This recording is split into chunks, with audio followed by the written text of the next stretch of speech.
Hi, everyone. Thanks for joining us. My name is Chris Kapika. I'm the Interim Dean and Chief Academic Officer here at California College of Music, which is unfortunately a lot emptier these days, given the circumstances. But I'm lucky enough to be joined with four of our esteemed faculty members. We have Anthony Crawford, Craig Pilo, Casey Sidwell, David Baviek. Gentlemen, thank you for joining me and welcome. Yeah, it's good to be here. Hello. Yeah, good to be here with you guys.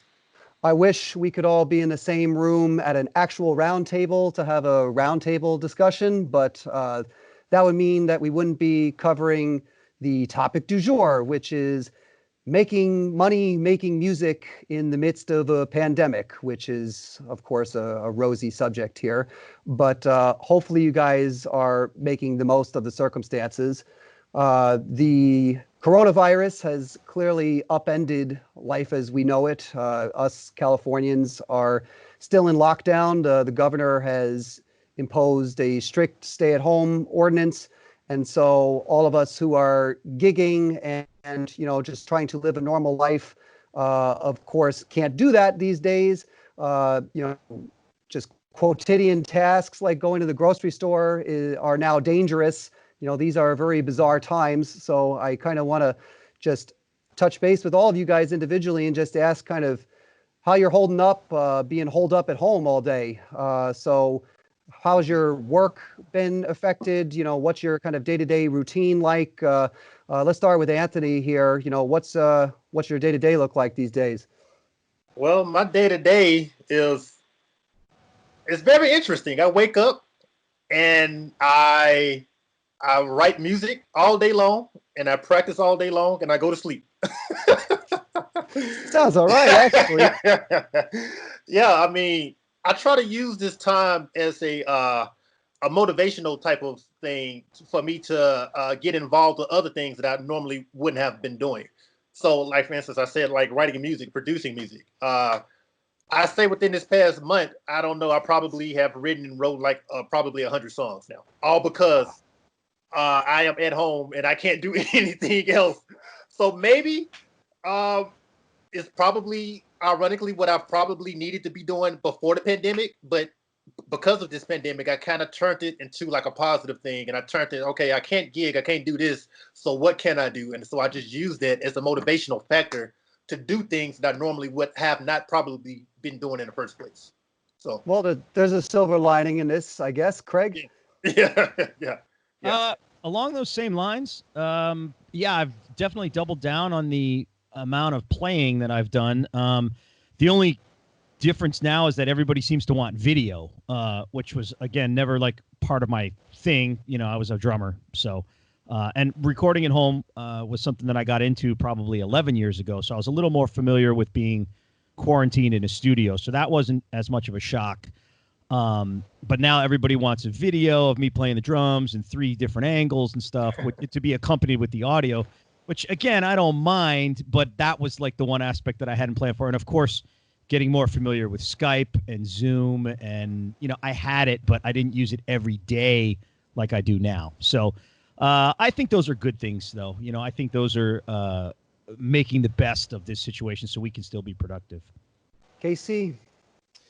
I would parrot that a bit, that I definitely more shedding, more practice time, more compositional time and creative time for sure. I would also say, though, that I've had a surprise. I've spent a large amount of time just immersed in technology and like trying to figure out technology. That's probably taking up a fair number of hours of every day. I feel like there's a new program to learn, or something happening in the technology space that is it's just, I don't know, forcing me to expand a bunch of skill sets. I feel like I've been, Craig, to your point, just immersed in trying to understand video and working on the production chops. And it's been really good in terms of the time to invest in oneself, but also, to be quite honest, like kind of rife with interesting daily challenges of trying to navigate a whole new like work environment. And it's really interesting to just observe like what people are looking for, what kind of content I feel like is people are asking for right now. So I've in addition to that, I think I've just been trying to navigate this new sphere that we're living in, like everybody. David? Yeah, I mean, it's pretty much the same old. It's interesting because I've always had those two facets of me: one as a music producer, the other as a composer for film and TV. The music production gigs have definitely, kind of stopped in the sense that it's hard to record musicians in a live studio nowadays, right? Now, thankfully, with exactly as you mentioned before, with the use of technology, we can be recording remotely, which has been happening more. It has its own challenges, and trying to work around those challenges is actually probably one of the cool elements of a game that you get to kind of play with yourself and your mind of like, okay, how do I actually solve this little puzzle piece and make it all work and fit together? From the composing side, though, composers always work remotely. We're always in a remote situation. And so, 2 months ago, I was sitting at home writing music in my home studio, and today I'm at home writing in my home studio. So honestly, not much has changed in that regard, which I'm very grateful for, particularly, if we look around at so many of our friends who are gigging musicians who perform on stage, who do live shows. None of those are happening and may not be happening in the foreseeable future. For weeks or months to come. So it's definitely something that I'm very grateful for, that I'm able to continue working as if nothing's ever happened. So it sounds like, all you guys have been almost blessed with the gift of more time, which is something that none of us have had ever, it sounds like. So, and you're all making the most of it, which is great to hear. You guys have talked about sort of expanding some new skill sets, new technologies, writing more tunes, all this stuff. Has the circumstances of the day, the sort of dour reality of a coronavirus, has it impacted the type of music you're making? Are you have new projects that are inspired by, the circumstances arisen with you guys? What sort of what sort of material are you generating? I know, Craig, you've been active with a new project. Maybe we could start with you, and you could talk to us about kind of what the coronavirus has led to in terms of your creative output. Sure. Well, first and foremost, the gigging, I still made a significant, portion of my take home each month playing live. So that luckily was not the bulk of what I did anymore. It became a smaller portion when I quit touring full time like a year ago. So the production music now is kind of what I do. That's kind of been my main thing for the better part of a year and a half. So that has taken off. And just like you said, I've been afforded more time to do that. And that's writing for production libraries, TV and film. So that's stayed pretty much the same consistent thing writing here in this room. The project you're talking about is more of a creative endeavor, and that was started by a piano player friend of mine, and it's called Stuck at Home Records.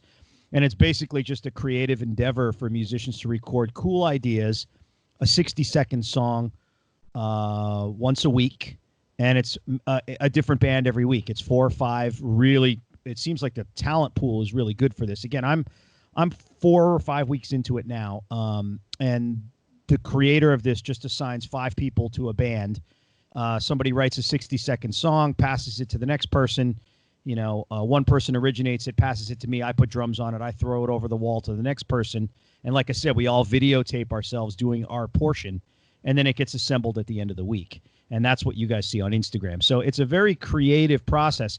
The cool thing about it is that there's no handcuffs. I could literally play anything I want. I could play as much or as little, as busy or as sparse and there's no limits. And that's the good thing about being in touch with really creative people. It's the opposite of like the production music thing. The production music has very strict parameters. When I write a piece of music, it has to be for Northwood's Law or an A&E show or a Dark Drone or a thing that's 1.5 minutes, 2 minutes. This is a 60-second spot. You can take it to the limit if you want. And that, I think, is really inspiring. And it's also good for me to be involved with a younger, more creative crowd as well, and people that are doing this day in and day out just on the creative side of things. And that's what you guys are seeing. It's called Stuck at Home Records. You guys can check it out on Instagram. And I love being a part of it because it also pushes me to be better at what I'm doing. And like I said, the video was the main thing for me that set that aside from everything else. The audio and stuff I'd been doing for 11 years, so that wasn't that much of a challenge. Transferring files, importing, exporting, uploading, WeTransfer, Dropbox, etc. That had been going on. But the video, attaching video to it, and then seeing all of us play at the same time, that's kind of cool. And so that was new to me. But yeah, I think the creative, it's important to have a balance anyways, in your normal day-to-day life, whether you're under lockdown or not, having a balance between some sort of creative output and something that makes money. The whole art versus commerce thing needs to have a balance. So, Anthony, I know that I've been following one of your accounts, Six String Beats, if I recall. Yeah. Tell us a little bit about that. Have you been kind of ramping up your sort of production side, like you've been saying? You've been writing 100 tunes, or tell us about that project. Has it been sort of influenced by what's going on? Tell us about what you're working on. It's definitely something I have on the side, because everyone knows me as a bass player, but I also have a love, like you were saying, the art versus the e-commerce. So like I love playing bass and I love producing music. And I just decided to literally just make an IG account specifically just for production. No bass playing, no heavy jazz fusion, just just literally just production, like hip hop, trap, anything like that. You know what I'm saying? And that has the coronavirus, I would say, literally made me go ahead and do that, because I've been thinking about doing it for actually quite some time. So now I'm like, okay, I'm not gigging. I have time to do this. So it's just another avenue for me to just ramp up and, get music out there, So I don't know if you said you've been following. So I literally upload a beat a day, a new song every day with the video, like you were saying, with the video, the different angles, but it's just me playing all the instruments, and I just upload it every day. So yeah, that's what I've been doing. Has the style of music been influenced at all? Or like, are you, let's say, feeling certain moods or anything? When you're kind of making some of these tracks because of what's happening. These tracks are definitely a little bit more urban, more hip hop, more trap, more a little bit darker, edgier type of stuff. I wouldn't necessarily say it was because of coronavirus. I've always been to dark music anyway. Like I played a metal band and all. Preaching to the choir here. I've always been into dark music, but I would say, like I was telling you earlier, I would say that because I'm at home more, it's actually in a weird way inspired me to go ahead and just start doing it and not put it on a back burner and just do it and just put it out there. So. David, Casey, how about you guys? I'm gonna say, I mean, it's been a whirlwind in the sense that, so right now I'm scoring a new romantic comedy for Netflix, a feature film. And what I've noticed is actually coronavirus has impacted how I've been working, because oftentimes I'll actually start at the beginning of the movie and just continue scoring scene by scene, pretty much sequentially. In this case, I've found myself actually gravitating to certain types of scenes depending on the day and the mood I'm in. So the first couple of weeks of the whole lockdown and seeing all my friends being impacted, family members, all of that, I was literally scoring nothing but all the sappy, sad, crying, depressing scenes, like nothing else. Like, if it was a comedy scene, I was like, nope, skip, not doing this today. I'm not in the like whole pizzicato happy mood, like not happening. And it took me, I'll be honest, probably 2 weeks to get around to those kind of happier scenes, also because that's how much time it took for my brain to just process everything that's going on out there and to allow myself the space essentially to just go with it. And I think there's something to be said about, the emotional impact that everyone's actually feeling at this time, particularly, our students, family members, who are far away from them and all of that. There's something to be said about allowing yourself the time to process all the emotions. And whatever comes out of it creatively is what comes out. For some people, that means exactly like it sounds like for most of us, just sitting down, hunkering down and just creating a ton of music. That's definitely my kind of coping mechanism. Is the busier I stay, the less crazy I get.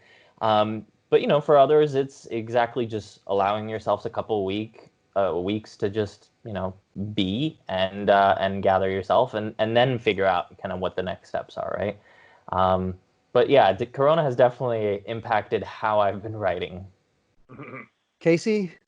Well, I would say that the three of you or all of you sound much more productive than I have been over the past couple weeks. But yeah, I definitely compositionally, to echo a couple points, I definitely find myself just looking to make music that I'm into, like that I genuinely like.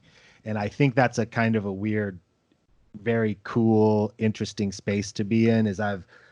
Same thing. I've just been like making beats and just like going back to like my own kind of old school ethos about that and being unapologetic about sounding any certain way or whatever. Like literally trying to get to a place of like, how do I like this music? Does it make me feel good? And just trying to find that place creatively where you're just, I don't know, really allowing music and really allowing the spirit to like kind of fill the place, just I've found myself engaging with music and the writing process as a little bit more of like a cathartic, authentic kind of emotional processing place, right? Getting in and just like doing the stuff that you love. So that's the one thing I've definitely noticed in my own kind of day-to-day stuff. So I'm also kind of working on the beats and a little less prone to be sharing because I think I'm like the unapologetic, being unafraid to go in every direction. I don't think that means that I should share every direction with the world, But yeah, I think that for all of us, this time, almost everybody I've talked to, and I know for myself, it's been a place to go inward, kind of rediscover some creative aspects of yourself that might be a little more in line with what you're trying to do, and I look forward to hearing all the stuff that comes from this, including what I end up finally being comfortable, putting out there from this time. It comforts me to hear that you're all artistically fulfilled during this time. As we all know, the inconvenient truth is that we also have to put bread on the table, in which case, sometimes squaring the circle between, art for enjoyment and art for survival can be difficult. And of course, these circumstances make it more difficult than ever to do that because, like we've talked about, certain entire revenue streams have dried up, like live performance and things like this. What sorts of solutions or workarounds have you guys kind of arrived at in terms of just paying the bills with your art? I know a lot of you have said that you've kind of leaned more into the production composition side of things. Are there any other sort of hacks that you've taken up, or anything else that you could share from your experience that can possibly help other people in a similar situation?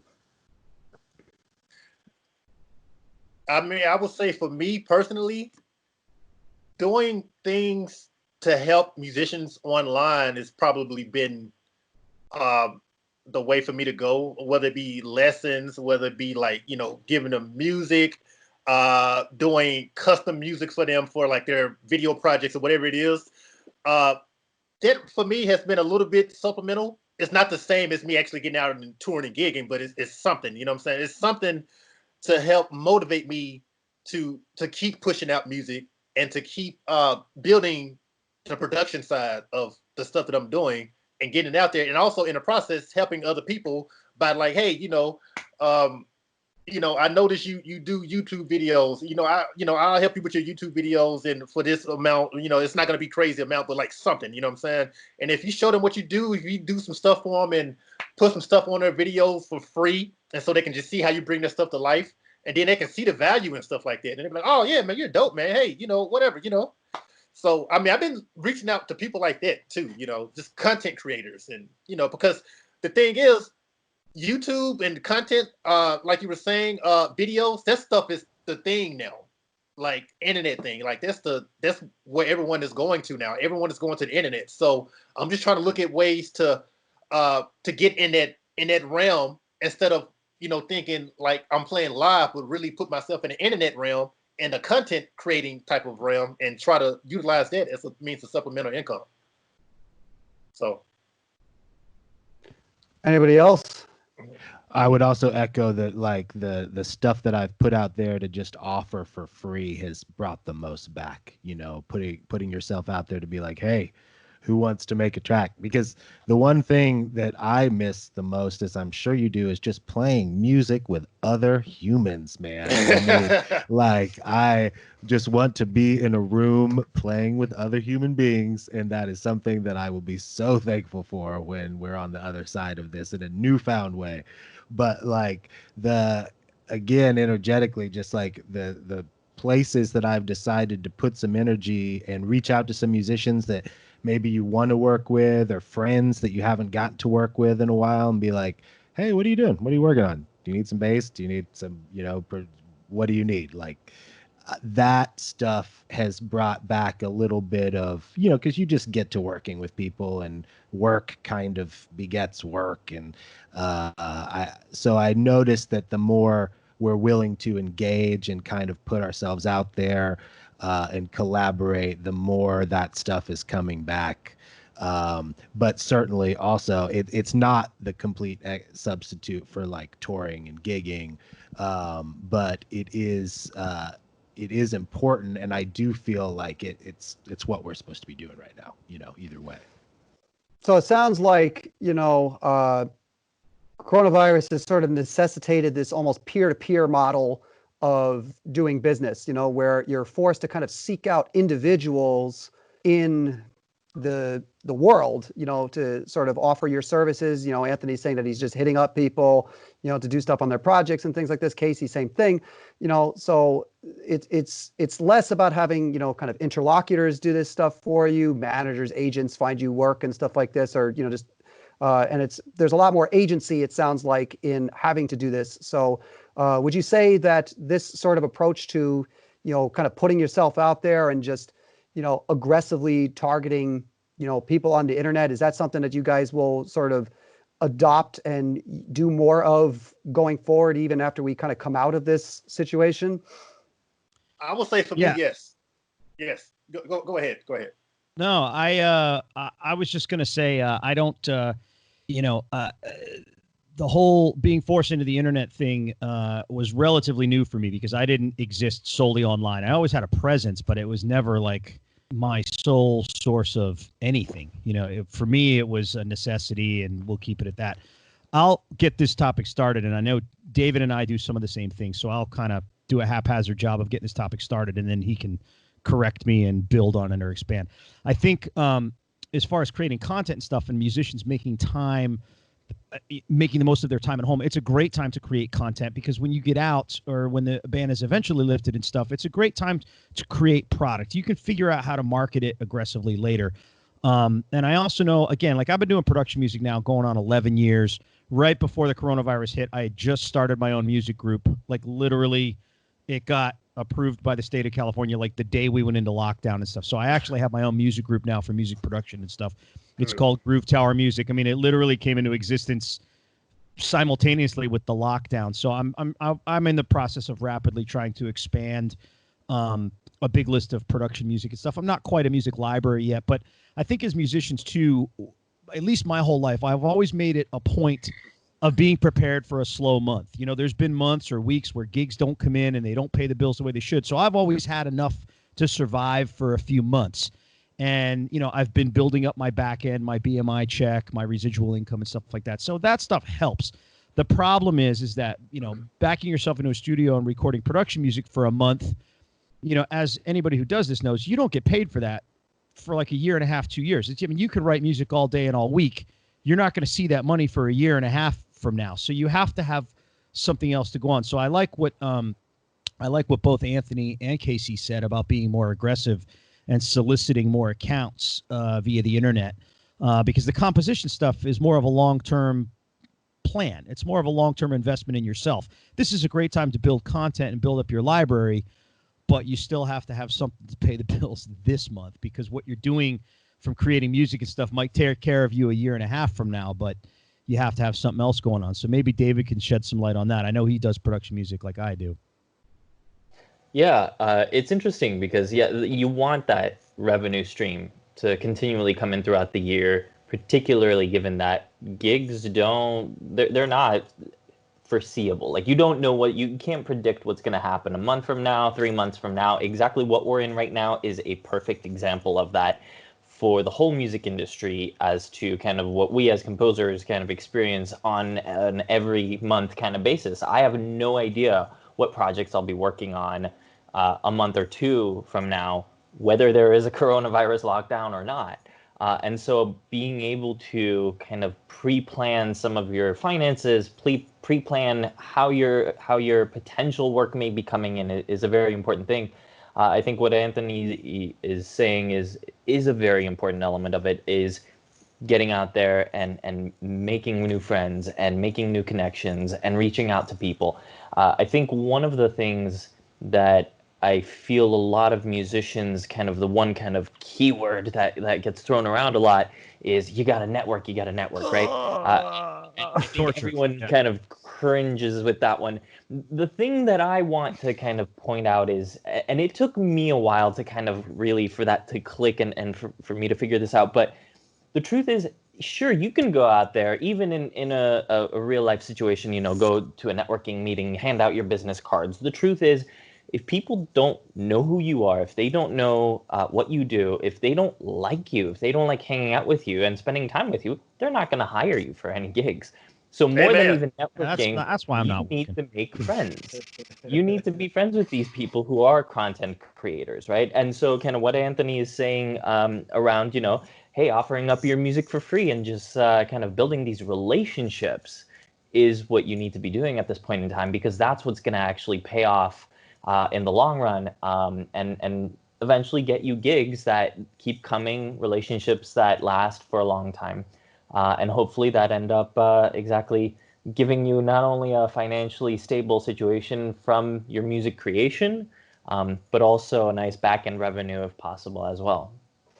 Anthony, you also mentioned that you are teaching more. Are any of you guys finding that you're increasing your teaching studio at all? I mean, that seems like it could be a buffer between this and oblivion also. Any of you guys teaching more?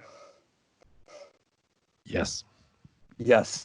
For me, it's Quite a about the bit. same. I mean, About the same.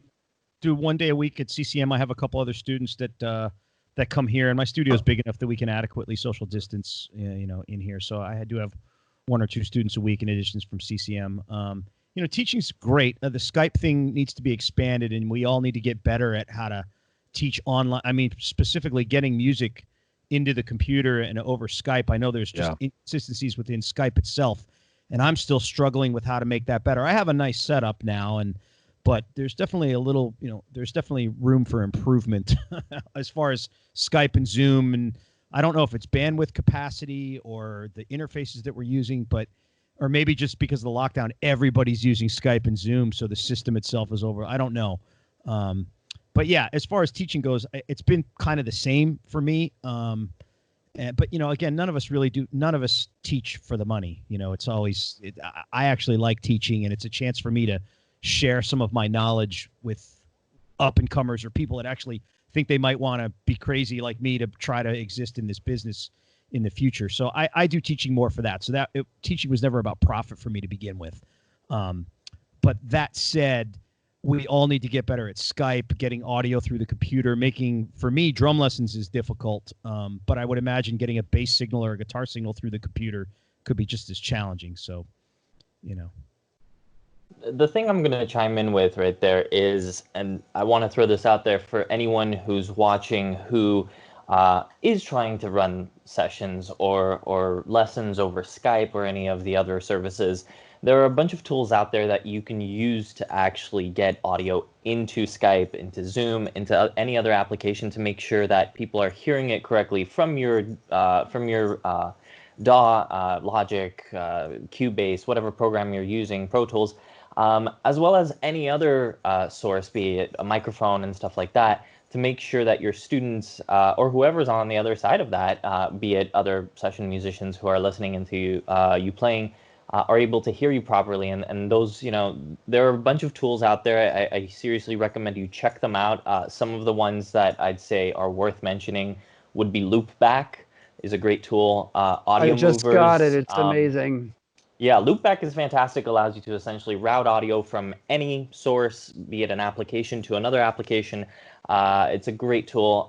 Audio Movers as well as Source Connect, both of those allow you to actually create a separate audio stream where you share a link to that stream of high fidelity audio that doesn't get buffered. The thing I think most people struggle with, be it through Skype or some of these other conferencing services, is the way they work with the buffer for audio is sometimes they slow down the audio and stretch it out, and other times they speed it up when the connection gets better, which is fantastic if you're having a kind of chat conversation as we are today, because whether I talk slowly or whether I say something really fast, you're still going to understand me. When it comes to trying to run a recording session over such a connection, which becomes, slow down and sped up, definitely becomes problematic. So you want to use a tool that is going to create a high fidelity audio connection for the other people to be able to hear. And so exactly, Source Connect or Audio Movers are great tools for that. And those aren't the only ones out there. It's kind of fantastic that we live in the year we do, in 2020 right now. We have access to such incredible technologies where we're able to make music at home. And at CCM, we teach our students how to use all those tools at home to create music. And now is a great time to expand on all those tools, use them effectively at home to be creative, but also then to share that music with others and collaborate effectively. Yeah, I could definitely speak to Loopback. Loopback's really powerful and effective. It's super easy. It's, basically a 2-click operation to route everything. It's pretty incredible. Let's change course a little bit here. Given everything we talked about and how we're all respectively navigating the new kind of music business landscape, has what's happening now sort of influenced how you view the music industry or how you intend to navigate it going forward? As in, has it exposed any sort of weaknesses in kind of the music industry infrastructure, or have you discovered things like, oh, I don't need, this kind of person working for me because I can just do this myself? Has it sort of have you had any sort of kind of music industry revelations because of all of this? I think right now, every few years, 10, 20 years or so, the music industry changes. Like when the internet first came around, it changed the whole landscape of the music industry. At first, people were against it. The labels and everybody, they were in court, and then when iTunes came around and kind of solidified everything, that right there alone changed the music industry. And it introduced streaming and all this stuff. YouTube changed the industry. You know what I'm saying? So I think right now the coronavirus, the music industry is we are right now living in a point of music history right now where at this particular time it has changed forever. You know what I'm saying? With this virus and this pandemic that's going on, me personally, I don't think it's going to be the same. I think right now this is like a turning point, literally a physical shift that we are seeing in our lifetime that's going to affect the music industry years from now. Like everything has changed now. You know what I'm saying? Like now people are getting a little bit more computer savvy. People are getting a little bit more technical, and because of that, everything is going to shift now. Everything is going to change now. Just before the coronavirus took hold, Goldman Sachs published a story that basically said by 2030 that recorded music, whether that's sync licensing, whether that's, digital record sales, things like this, recorded music would be a $45 billion industry by 2030. That's a lot of cheddar. So it sounds like, like Anthony's saying, everything kind of pivoting to the online arena is, going to have consequences, and people who are positioned to take advantage of that situation and that model seem to stand to benefit from that. Anybody else have opinions on how the industry is affected? Well, just what you said, there's all these new media platforms now, and they all need music. Back in, the golden age, or whatever everybody's going to call the peak or the pinnacle of musical creativity in the 70s or even in the 80s, whatever, pick a decade, you had radio and record sales and TV and movies, right? Now you've got the internet, you've got online radio stations, you've got video, you've got, video games, you've got all those, podcasts, YouTube, in addition to a growing number of TV. There's hundreds of channels, maybe thousands. There's all these online media streaming services, Netflix, Amazon, they're all making their own content, and they all need music. So again, the news isn't all bad. It's going to force unwanted change on all of us. And I don't mind change as long as it happens to somebody else, right? I don't want to have to change the way I do things. I'm perfectly comfortable with all you guys changing. I just want to play the drums and get paid. I don't want to have to be an engineer and do the Skype and all this, but you're going to have to. And, the situation that I've been forced into is to double my output. And, again, I was comfy. I made a nice little studio to do production music and write music for TV and film. And it's expanding, but now it's been like thrown into a blender where I need my output to triple. And I don't think that that's a bad thing. I think we all have to, musicians who are only used to playing, are going to have to figure out how to be engineers, and they're going to have to get good at exporting files and sharing files and sounding good with just themselves in a click track, or maybe just vibing off one other person, and we're going to have to get better at sharing files and putting our parts down. We're going to have to somehow not lose that creativity and that live feel, even though you're not going to be playing live with people. And that's going to involve an acclimation period that it's not going to be comfortable for me, because I'm used to being on a stage playing with other people. I don't mind tracking and stuff like that. It's definitely the way of the future, but there's an acclimation period, and it's going to involve leaving our comfort zone to get there. But like I said, if we can get our hands around that, I don't think the news is all bad. The good news is for the industry, and like you were saying, I didn't read that specific Forbes article, but I have been following the trend, and there is a need, and there will be a need for twice as much original music moving forward. And that's a challenge worth accepting, worth getting your head in the game, getting onto the field, focus on creating something good and something worthwhile and something original. And I think that will open up a lot of doors for those of us that are having a hard time getting our hands around this change and this acclimation period. Yeah, I'm going to jump in right there because I think you're on to something very important there, which is the shift from live performances and in-person interactions to doing things remotely, to doing things virtually and collaborating that way. Some of my favorite recording sessions that I've music produced were actually done entirely remotely, with a guitar player recording his parts in France, with one of my favorite drummers in Switzerland, a great keyboard player in Taiwan, and everybody essentially laying down their parts to a track of audio, and sending those files back to me to then further edit and work on. And that type of collaboration, has existed in the world of the internet for the past decade at least already.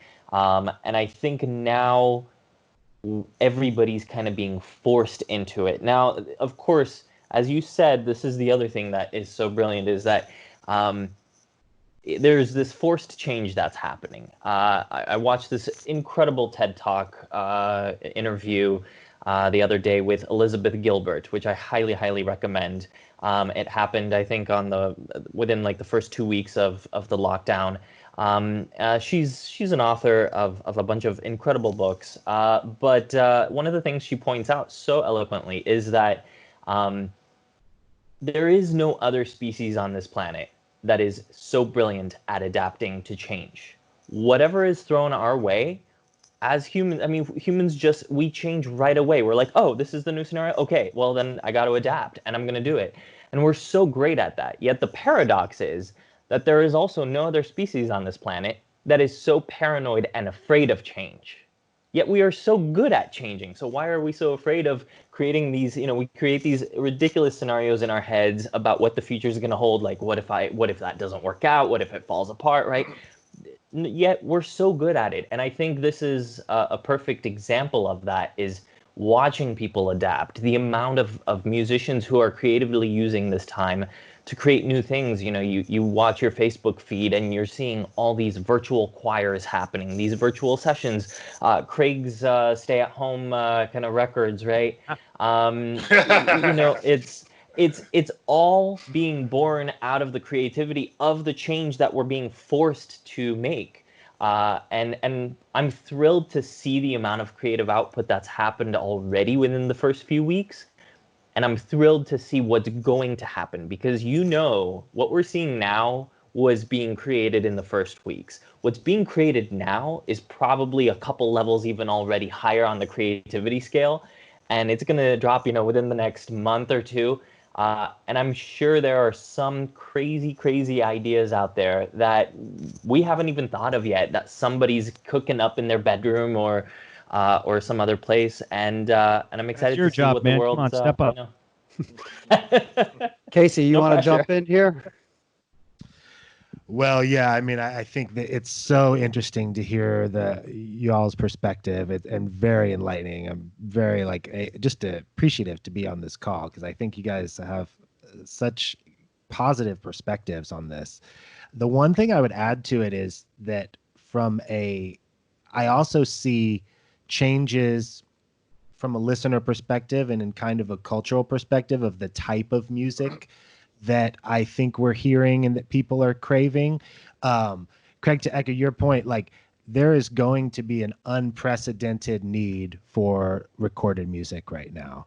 And the sheer rate at which people are consuming music and listening to music, interacting with music, it's mind-boggling when you really think about it. And the level of media that people are interacting with every day now, and the music's role in that, it's an exciting time.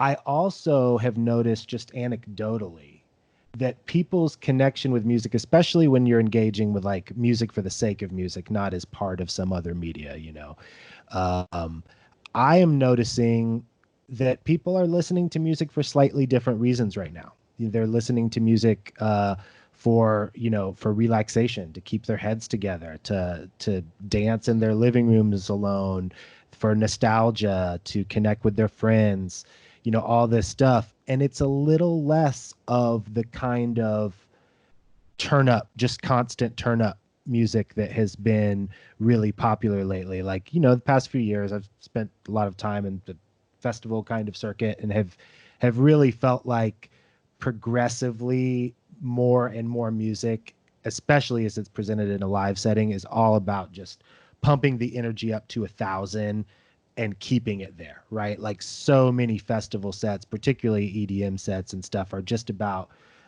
other than a couple of strategic breaths, it's really about keeping the energy at this and the tempos and everything at this really high degree. And I am noticing that I think people are just re-engaging with music for the sake of listening to music. They're re-engaging with singer-songwriters online. They're, re-engaging with jazz. They're re-engaging with well, they're re-engaging with, what the fine art musics, for lack of a better term, right? And I find that really interesting, that I think that, yes, there is not only a newfound kind of unprecedented level of music listening and consumption, but also my hope is that the type of music that will come out of this is a little more innovative, a little more thoughtful, a little more across the emotional gambit than what we've seen out of pop music the past few years. Which I find interesting, because when I hear something like this, I hear this is probably a larger conversation for another call, but this is something I think a lot about, especially coming from somebody who's primarily in the education space these days. We say on the one hand, there's a dire need for more sort of music for media, because there's just a lot more media. Conversely, we're saying that people's emotional states are such where they're craving a specific type of music. We normally, the sort of stereotype of production music is that it's, kind of cookie cutter sort of stuff, fungible, gimme, we look at these like kind of briefs and stuff from, production people, and they all look the same sort of thing. They all want the sort of like ukulele Charmin toilet paper sort of cut, stuff like I love that stuff. I love that stuff too, but I find it interesting how, how culture moves art, and but also how technology moves art. A lot more music on the grid these days. You don't have too many people who are not tracking to a click, for example. So you have all these forces that are kind of influencing how music is being made.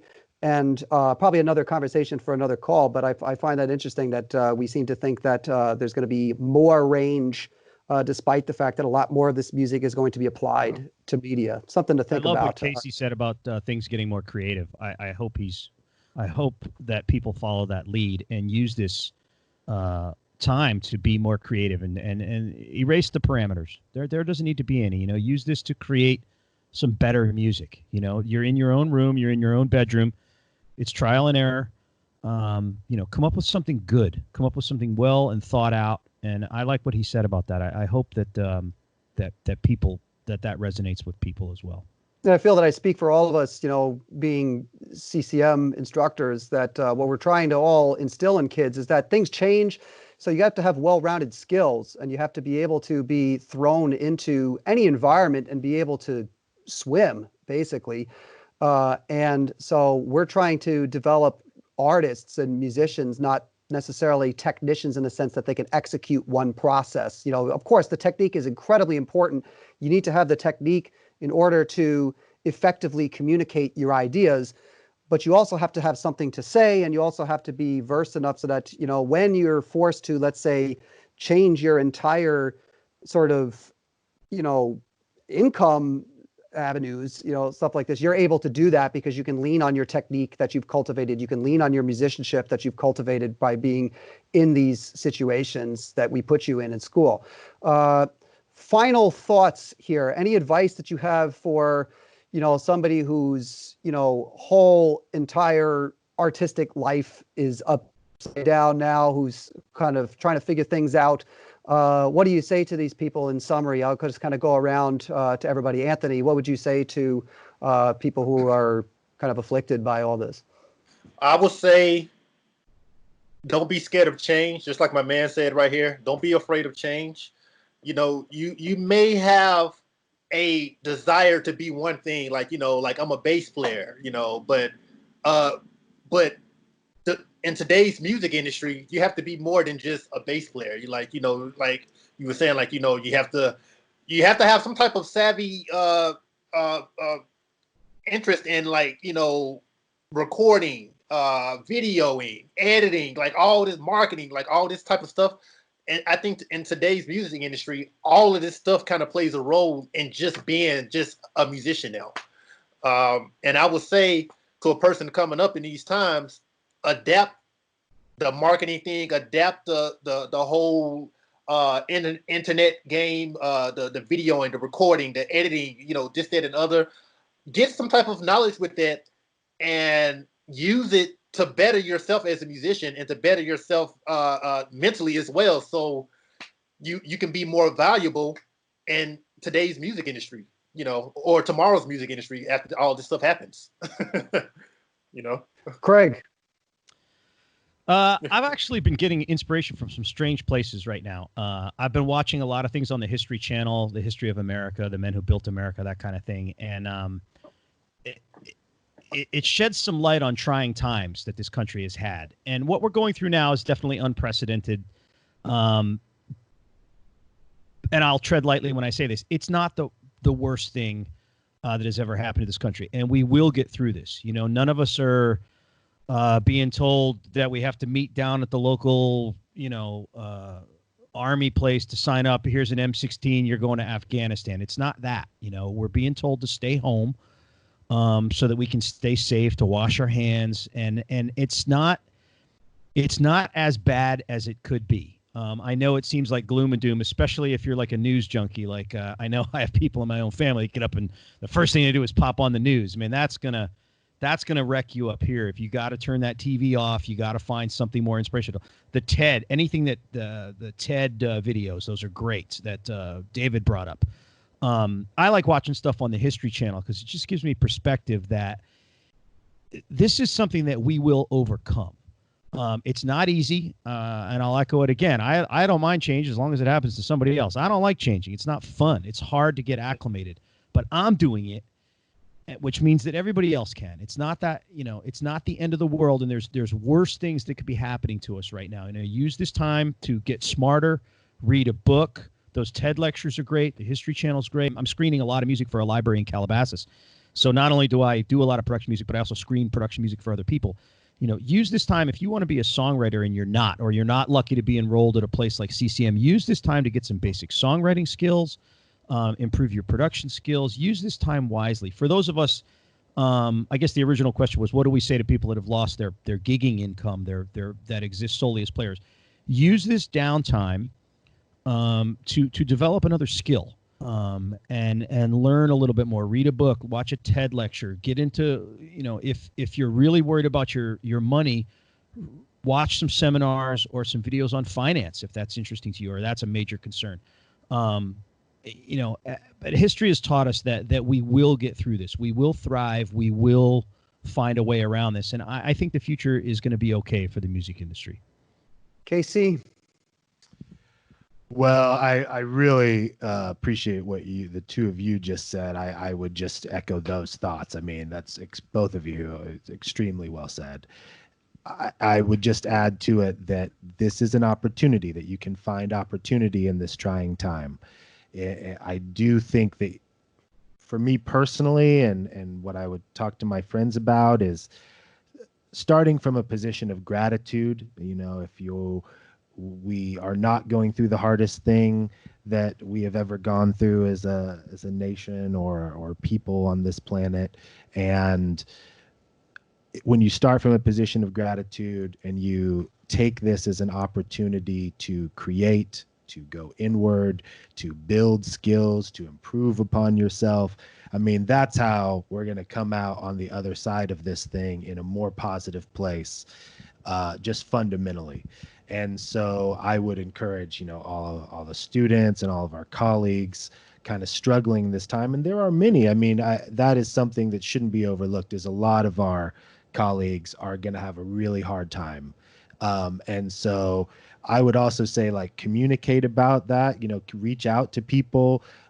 Those of us that are in a good position in this time should reach out to our friends and colleagues. And, I think that when we all are focused from this place of art and self-improvement and gratefulness around the opportunity presented to us right now, because I know that all of you on this call have been completely overwhelmed with work at some time in the past couple of years and have thought, man, I just wish I could shed for a week. I wish I could take 1 week off and just write and practice. And here we go, and so I do think that when we can take advantage of this time, we'll come out okay on the other side.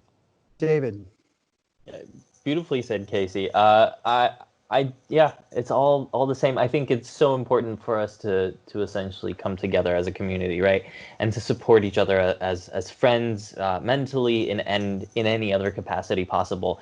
If you are somebody who has been affected negatively by all of this, my kind of words would be that honestly, whatever words I would be able to say won't be adequate enough to say, I'm so sorry you're having to go through this. I'm so sorry you're having to deal with the loss, whether it's a family member who's gotten sick or you losing all your gigs. And so I am truly, truly, heartbroken that this is happening to so many of us and so many of our friends. If you are, on the other hand, on the flip side of that, where work hasn't been affected for you, be the support for your friends. Reach out to those in need. Reach out to them. Do a weekly Skype call or whatnot, and just say, "Hey, how you doing? How can I help you?" I think it's important for us all to support each other in a time like this. But I am excited to see all the creative output that will come out of this, because there will be some amazing stuff that does happen. And I think the necessity to adapt and the necessity to learn some of the new technology is kind of a good thing right now. I'm seeing a lot of friends who for years said, oh, I'm going to learn this or I'm going to learn that. Now they have the time. And I saw this meme a while ago, which said, essentially, if you come out on the other side of this and you didn't learn that new skill you said you were going to do, time was never the problem. And I think there's some truth to that for sure. Because especially now, so many of the product teams have released their products with extended free trials, whether it's Logic Pro X, Ableton, Cubase, same with video gear, video editing tools. A lot of them are offering these free trials that allow you to learn the programs in and out and truly use this time to better yourself and expand your knowledge. And I highly recommend you do that, because at the end of the day, you can come out, stronger and having learned something new. But don't be afraid also that if you have I'm not going to beat around the bush. If you're having a pretty bad and shitty day, just take that day, to just be with yourself, be with your thoughts, and regroup tomorrow and reach out to your friends for the support you need. Because honestly, we're all in this together. We really are. Anthony Crawford, Craig Pilo, Casey Sidwell, David Baviak, thank you all for joining me today.